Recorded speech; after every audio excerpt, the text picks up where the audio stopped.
In this chapter, we're going to talk about decision making and how to go about making decisions in a Java program.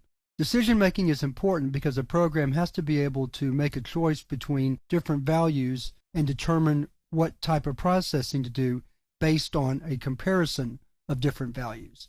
So for example, in a payroll program, the program needs to know if the hours worked is greater than 40, because then the worker gets overtime. In a program that's checking usernames and passwords, the program has to see if a password matches the chosen password based on the username. So decision making is quite crucial to programs. In this first lesson, we're going to talk about the relational operators. These are the operators that let us compare two values to see if they're the same, or if one is greater than the other, or if one is less than the other. Lots of different comparisons. So let's look at those comparison operators, also called the relational operators. Now, what I've done is I've got a program started, and I'm going to discuss the operators within this comment section, or at least show them. The first relational operator is the equality operator, the double equal sign. So the double equal sign stands for equality. When you compare two values using the double equal sign, it will return a Boolean value, either true or false. So for example, in this little short program right here, we have hello equals hello. So we're comparing this first string hello with this second string hello, and that will return a Boolean value, true or false. Let's just look and see what it shows just to go through the motions here. So we'll save the program, let's clear the screen, Java C chapter part 1.java, and then Java tab 8 part 1. And you'll see it returns true because the string hello is equal to the string hello, given that the letters are exactly the same. Now, if we change the second hello to a capital H, then the result is going to be different. Let's look at it first, and then I'll discuss why. Compile it and run it again, and we'll see that now the answer is false. Well, that's because the first H in the first hello is lowercase, and the second H, or the first H in the second hello, is uppercase.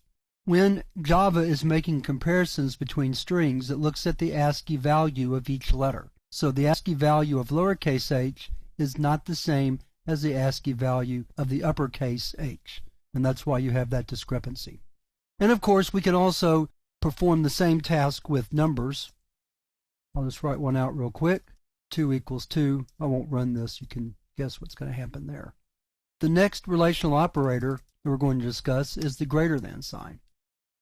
And again, you can probably guess exactly how that's going to work. Let's just replace this equality statement with the greater than statement. So 2 greater than 2 is going to be false. If we compare hello with hello greater than, it will depend on if the ASCII value of lowercase h is greater than the ASCII value of the uppercase h. If so, then the statement is true, otherwise it's false. The next operator we have is greater than or equal to. So here, let's go back to the numeric statement again. Here we have 2 greater than equal to. That will return true. If we change it to greater than equal to 3, that will return false. And the same sort of comparison can be done with strings, and it will again depend on the ASCII value of the letters in the order of comparison. And what I mean by that, the order of comparison will be the first letter of the first word compared to the first letter of the second string, and then the second letter to the second letter to the third letter to the third letter. That's how the comparison is done. Okay, after greater than or equal to, then we have less than. So here we have 2 less than 3, and of course that's true.